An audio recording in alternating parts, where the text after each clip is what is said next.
Welcome to Sai Sharma jobs notifications. और आज हम बात करेंगे एमएससी जूलॉजी एंट्रांस टेस्ट 2023 के नेक्स्ट टॉपिक की जेनेटिक्स। आप सभी को पता होगा मेरा जो पहला टॉपिक था एनिमल डाइवर्सिटी और दूसरा था सेल एंड मॉलिक्यूलर बायोलॉजी। दोनों टॉपिक खत्म हो चुके हैं, इसके एमसीक्यू टेस्ट की भी सीरीज आ चुकी है। अब जो नेक्स्ट टॉपिक है वो है जेनेटिक्स। देखो आज थोड़ा समय हो चुका है, 10 बज चुके हैं रात के, बट मैंने सोचा कि वीडियो अपलोड कर ही दूँ क्योंकि ऐसे डिले हो जाएगा, ऐसे आपके पास थोड़ा समय बचा हुआ है। और रही बात, आपको ये सारे पीडीएफ वगैरह आपको मिलेंगे टेलीग्राम चैनल पर। टेलीग्राम चैनल का लिंक मैंने वीडियो के डिस्क्रिप्शन में डाला हुआ है, उसको आपको ज्वाइन कर लेना है, ठीक है। जिसमें आपको डेली क्विजेज भी मिल जाएंगी और साथ में आपको जो आपके एमसीक्यू टेस्ट होंगे इस टॉपिक के बाद। जैसे जेनेटिक्स स्टार्ट हुआ है तो 5 के दिन जेनेटिक्स चलेगा, उसके बाद जेनेटिक्स का जितने भी आपके एमसीक्यू हैं वहाँ पर आपको आंसर की मिल जाएगी और क्वेश्चन विद। तो स्टार्ट करते हैं सबसे पहले लॉ ऑफ डोमिनेंस। देखो आप सभी को जो बेसिक है वो पढ़ लेना, जेनेटिक्स का बेसिस पढ़ लेना। बट आप सभी को पता होगा जब हम जेनेटिक्स पढ़ते हैं तो हमको मेंडल को पढ़ना बहुत ज़्यादा जरूरी है, क्योंकि मेंडल के लॉ के बिना जेनेटिक्स अधूरी है। आप सभी को पता होगा फादर ऑफ जेनेटिक्स किसे कहते हैं हम? मेंडल को। इसका नाम है पूरा नाम ग्रेगर जॉन मेंडल। और इसकी जो डिस्कवरी है वो पी प्लांट पर की थी इसने। और ये पी प्लांट आपका बहुत ज़्यादा ज़रूरी था, इसका साइंटिफिक नाम क्या होता है, ठीक है। उसके बाद पी प्लांट सेलेक्ट क्यों किया था, ऐसे बेसिक बेसिक क्वेश्चन आपको पढ़ लेने हैं। अब हम स्टार्ट करते हैं। सबसे पहले इसने 3 लॉ दिए थे। जो 3 लॉ थे, पहला लॉ था लॉ ऑफ डोमिनेंस, दूसरा लॉ था आपका लॉ ऑफ सेग्रीगेशन, और तीसरा लॉ था इसका आपका लॉ ऑफ इंडिपेंडेंट असॉर्टमेंट। तो स्टार्ट करते हैं हम सबसे लॉ ऑफ डोमिनेंस से। तो हम इसकी डेफिनेशन कैसे देंगे? The law of dominance explain that in A monohybrid cross between a pair of a contrasting traits, only one parental character will be expressed in the F1 generation, and both parental characters will be expressed in the F2 generations in the ratio 3:1। यहाँ पर बताया जा रहा है कि जब भी हम क्रॉस करवाते हैं, मोनो हाइब्रिड क्रॉस यानी हम ओनली एक ही करेक्टर को हम ले रहे हैं। जैसे फॉर एग्जांपल यदि हम हाइट को ले रहे हैं तो हाइट को ही हम क्रॉस करवाएंगे। ये नहीं कि डाई हाइब्रिड क्रॉस होता है कि हम एक तो हम हाइट ले रहे हैं साथ हम कलर ले रहे हैं। जैसे डोमिनेंट हाइट होगी, जैसे टोल होगी, और डोमिनेंट हमने कलर ले लिया ग्रीन, उसको क्रॉस कराया हमने रिसेसिव हाइट से। हाइट के रिसेसिव क्या होगी? डवार्फ होगी, और रिसेसिव कलर क्या हो गया? येलो हो गया। ये होती है dihybrid cross. But monohybrid cross में हमें ओनली एक ही करेक्टर को हम देखेंगे, ठीक है। मोनो हाइब्रिड क्रॉस इसलिए हम कह रहे हैं, इसमें हम ओनली हाइट को ही देख रहे हैं या हम ओनली कलर को ही देख रहे हैं। जब हम मोनो हाइब्रिड क्रॉस करवाएंगे तो क्रॉस करवाने के बाद जो ट्रेट हमारे पास आ रहा है, ठीक है, उसमें पेरेंटल करेक्टर को एक्सप्रेस होगा। जो एक्सप्रेस होगा उसे हम डोमिनेंट कहेंगे, और जो एक्सप्रेस नहीं हो रहा उसे हम रिसेसिव कह रहे हैं। यहाँ पढ़ सकते हो आप, the one which is expressed in the F1 generation is called as dominant trait, and one which is suppressed is called recessive trait। अब देखो, जब मैं dwarf और टोल की बात कर रहा हूँ तो हम dwarf को क्या बोलते हैं? रिसेसिव। और जो एक्सप्रेस कर रहा है वो क्या है? टोल है। तो टोल क्या हो गया? डोमिनेंट हो गया। और जो रिसेसिव है, जो एक्सप्रेस नहीं कर पा रहा है, वो रिसेसिव है। ओके, एग्जाम्पल के हिसाब से आपको समझाते हैं। यहाँ पे देखो, यहाँ पे पेरेंट्स था होमोजाइगस टोल प्लांट यानी टी टी, और क्या साथ में क्या था? Homozygous dwarf plant small T. अब यहाँ पर देख सकते हो ये एक टी है, जो पहले वैसे आपको दिख रहा है होमोजाइगस टोल प्लांट, ये आपका क्या है? डोमिनेंट है। कैपिटल टी हमेशा डोमिनेंट रहेगा और स्मॉल टी रिसेसिव रहेगा। जब हम इन दोनों की क्रॉस करवाते हैं गैमेट्स बनेंगे। देखो टी टी के साथ स्मॉल ही गैमेट, सेम गैमेट टी निकलेगा, उधर से भी सेम गैमेट टी निकलेगा। अब इन दोनों को हम क्रॉस करवा रहे हो तो हमारे पास आ रहा है हिट्रोजाइगस टोल प्लांट। अब ये हिट्रोजाइगस ड्वार्फ प्लांट क्यों नहीं हुआ?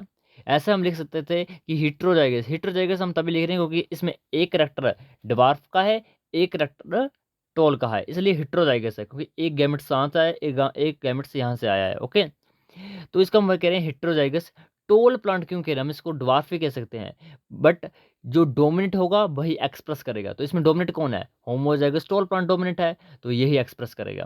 तो ये कहता था मेंडल का फर्स्ट लॉ।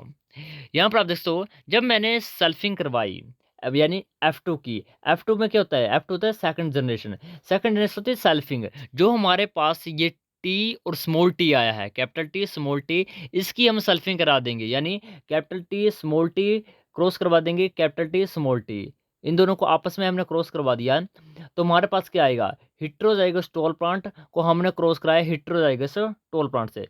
तो यहाँ पे पुनीत स्क्वायर बना लीजिए, T capital T small T. अब देखो हमारे पास क्या है, एक आया है हमारे पास होमोजाइगस टॉल प्लांट, पहले वाला देखो। दूसरी बार हमारे पास आया हेटेरोजाइगस टॉल प्लांट, तीसरे पर आया हमारे पास हेटेरोजाइगस टॉल प्लांट, और लास्ट वाला क्या आया, होमोजाइगस ड्वार्फ प्लांट। अब यहाँ पर देखो दोनों टी कैसे हैं, स्मॉल टी। तो मैंने आपको पहले कहा है जहाँ भी स्मॉल टी आएगा तो रिसेसिव होगा। बाकी जो तीन बचे कैपिटल टी तो ऐसे ओबियसली पता है कि वो कैसा है, डोमिनेंट है। अब देखो कैपिटल टी स्मॉल टी वो भी हमें पता है कि वो ही क्या है, डोमिनेंट ही है, क्योंकि एक ने एक्सप्रेस किया है। ओके, तो इसमें ऐसा क्वेश्चन आपके पास पूछा जा सकता है कि in the Mendel's law the monohybrid ratio of monohybrid ratio of dominant gene is. तो मोनोहाइब्रिड रेशो होते हैं आपके फिनोटाइप्स 3:1, और जीनोटाइप होते हैं आपकी 1:2:1। ओके, अब देखो फिनोटाइप 3:1 क्यों आ रहा है, क्योंकि यहाँ पर तीन कैसे हैं, टोल ही हैं, और एक ऐसा है ड्वार्फ है। फिनोटाइप क्या होता है, फिनोटाइप होता है कि ऐसे करेक्टर जैसे हम बाहर से देखकर हम पता चल रहा है कि वो कैसा है। अब देखो टोल प्लांट को ड्वार्फ प्लांट को देखकर लगाया जा सकता है पता कि वो कैसा है, ओबियसली हम देख सकते हैं, हम पता है कि ये लंबा है ये छोटा है, तो हम बाहर से हम देख रहे हैं, हम पता लगा रहे हैं कि हाँ ये तीनों लंबे हैं और ये वाला छोटा है। तो ये फिनोटाइप्स होते हैं। तो फिनोटाइप्स में आप 3:1 आएगी इसमें, मोनोहाइब्रिड क्रॉस में। But in case of genotypes 1:2:1। ऐसा क्यों आया, क्योंकि यहाँ पर एक होमोजाइगस है, दो हेटेरोजाइगस हैं, और एक होमोजाइगस है। ओके, ऐसी रेशो आई है। नेक्स्ट मैं देखूं तो प्रिंसिपल ऑफ सेग्रीगेशन क्या कहता है, इसके बारे में डिस्कस कर लेते हैं। एक हो गया प्रिंसिपल ऑफ डोमिनेंस हो गया। The law of Mendel's segregation states that each individual diploid organisms possesses the two alleles for any particular character, height या कलर। यहाँ पर देखो कैसे किसकी बात कर रहा हूँ मैं, डाई हाइब्रिड की बात कर रहा हूँ। प्रिंसिपल ऑफ सेग्रीगेशन में मोनो हाइब्रिड का कोई लॉजिक नहीं है, इधर बात करेंगे हम डाई हाइब्रिड क्रॉस की। तो डाई हाइब्रिड क्रॉस में हम दो करेक्टर को देखेंगे, दो करेक्टर बोल सकते हैं या दो ट्रेट भी आप बोल सकते हो, ट्रेट को हम करेक्टर बोलते हैं। ओके, तो यहाँ पर देखो एक हमने हाइट का ले लिया, एक हमने कलर का ले लिया, तो दो हो गए। तो एक डोमिनेंट होगा एक रिसेसिव होगा। One inherited from the maternal parent, one inherited from the paternal, एक मदर से आया है एक फादर से आया है। These two alleles separate और segregate when the gamete are formed।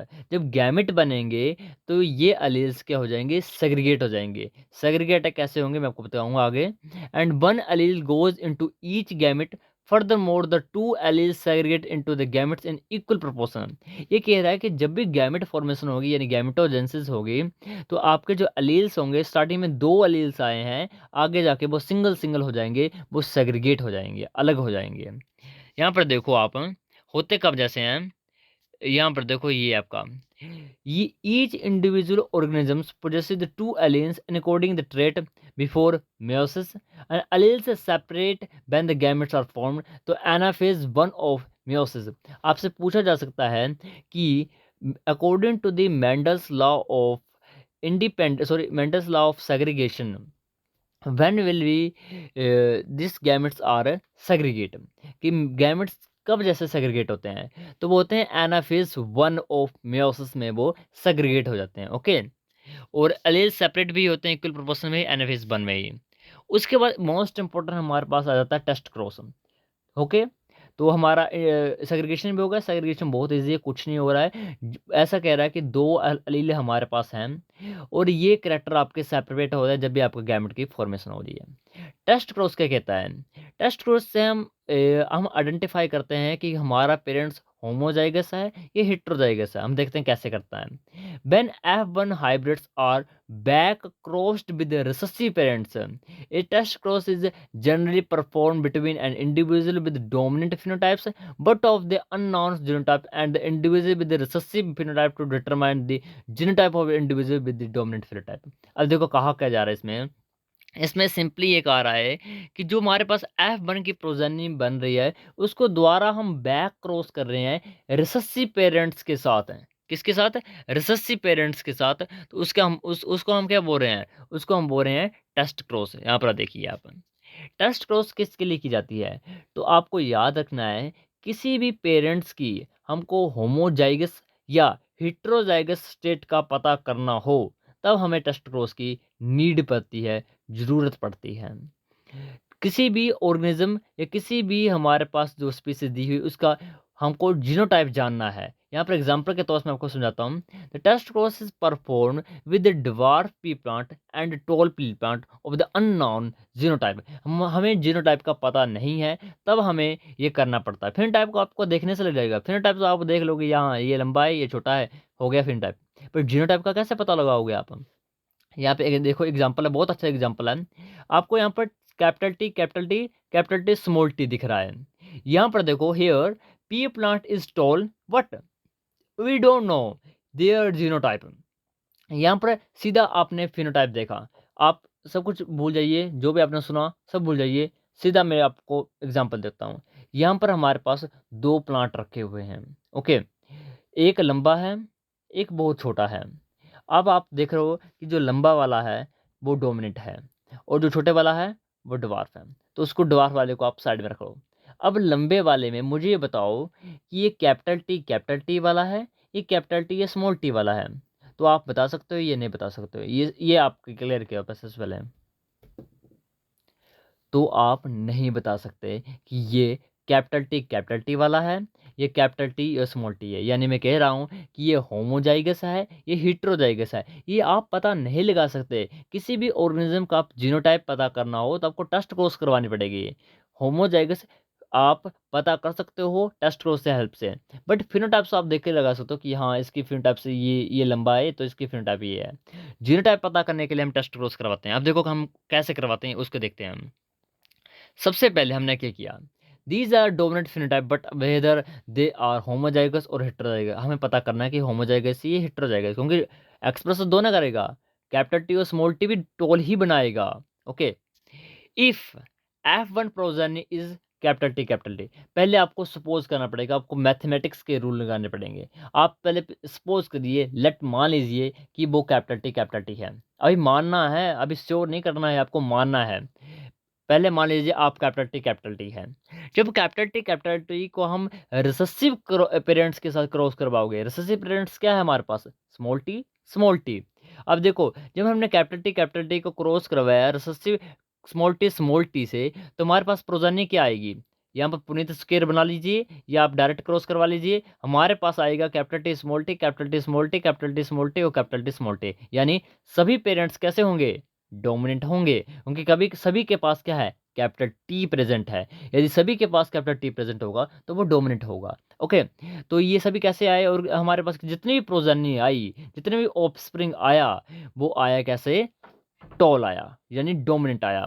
Okay, अब मान लीजिए लेट्स सपोज आपके पास जो पेरेंट्स है वो कैसा है? हेटेरोजाइगस है, कैपिटल टी स्मॉल टी, और रिसेसिव पेरेंट्स के साथ हमने क्रॉस करवाया। पहले हमारे पास डोमिनेंट था कैपिटल टी, बट कैसा था? होमोजाइगस था। अब भी डोमिनेंट ही है, बट हमारे पास अब क्या है? हेटेरोजाइगस है। हेटेरोजाइगस में कैपिटल टी और स्मॉल टी रिसेसिव पेरेंट्स के साथ मैंने क्रॉस करवाया, गैमेट्स बने, पुनीत स्क्वायर बना, और अब हमारे पास कैसी रेशियो आई? अब हमारे पास एक आया कैपिटल टी स्मॉल टी। अब देखो, कैपिटल टी स्मॉल टी ये क्या है? ये तो डोमिनेंट है, क्योंकि इसके पास कैपिटल डी प्रेजेंट है। बट जो स्मॉल टी ये आए, ये आपके रिसेसिव आए, यानी ये ड्वार्फ आए। तो दो क्या आए? दो आए आपके टॉल और दो आए आपके ड्वार्फ। तो यहाँ पर आपकी रेशियो आई 1:1। ओके, 1:1। तो यहाँ पर मैं आपको बताऊँ कंक्लूजन क्या निकला। अब आपको कैसे पता चलेगा कि कौन सा जो हमारे पास प्लांट पड़ा हुआ है वो होमोजाइगस है या हेटेरोजाइगस है? हमने क्रॉसिंग करवा ली है। तो इसका पता करने के लिए हमने सबसे पहले जो भी हमारे पास जो ऑर्गेनिज्म हमारे पास स्पीशीज दी हुई है, हमको क्रॉस करवानी है उसकी। यदि उसकी प्रोजेनी में हमारे पास सभी टोल प्लांट ही उगे, जो भी हमारे पास स्पीसीज दी गई है उसको हमने क्रॉस करवाना है रिसेसिव पेरेंट के साथ, और उसको हमने उगाना है, ज़मीन में उगाना है। ये प्रैक्टिकल है, ये आपका कोई ऐसा नहीं है कि आपको ये थियोरेटिकल या आपको माइंड में इमेजिनेशन करनी है। जो भी हमारे पास स्पीसीज दी है उसको पेरेंट्स रिसेसिव पेरेंट्स के साथ क्रॉस करवानी है। उसके बाद जो प्रोजनी बनी, प्रोजनी का हमारे ज़मीन के नीचे बनेगी, तो जो हमारे पास जो पौधे उगेंगे, यदि सभी वो टोल ही उगे, सभी पौधे जो टोल ही उगे, तो आप लगा सकते हो पता कि वो कैसा था, कैसा था, वो होमोजाइगस डोमिनेंट पेरेंट्स था। ओके, क्योंकि सभी कैसे निकले, सभी टोल निकले। टोल तो आप पता लगा सकते हो ना, फिनोटाइप देखो, फिनोटाइप तो आप आराम से देख सकते हो बाहर से, यहाँ या चारों ये डोमिनेंट ही है। बट यदि आपने हिट्रोजाइगस लिया है, सपोज किया है, यदि हिट्रोजाइगस किया है, रिसेसिव पेरेंट्स के साथ आपने क्रॉस करवाई, जब आपने उगाया उनको जमीन के नीचे, तो वो कैसे निकले, दो तो लंबे निकले बट दो छोटे छोटे निकले। तो आपको तुरंत आपको पता लगा लेना है कि वो क्या है, वो हमारे पास जो स्पीसीज दी गई थी वो हिट्रोजाइगस डोमिनेट थी, क्योंकि दो कैसे आ गए डोमिनेट, बट दो तो ड्वार्फ आए। तो जैसे रेशियो आई थी वैसे इसके आंसर आ गए, और इसमें आप कंक्लूजन में आप इसी तरीके से पता लगा सकते हो कि कौन सा हेट्रोजाइगस है, कौन सा होमोजाइगस है। अब हम देखेंगे लास्ट टॉपिक, बैक क्रॉस। इसके बाद में आपको नेक्स्ट वीडियो आएगी जस्ट टुमारो को, जिसमें आएगी आपको non Mendelian inheritance, epistasis, complementary gene, supplementary genes, kappa particle की एग्जांपल आएगी, काफ़ी लेंथी है इसके बारे में, बट एक बार लास्ट टॉपिक कर लेते हैं कवर, बैक क्रॉस। तो बैक क्रॉस क्या है?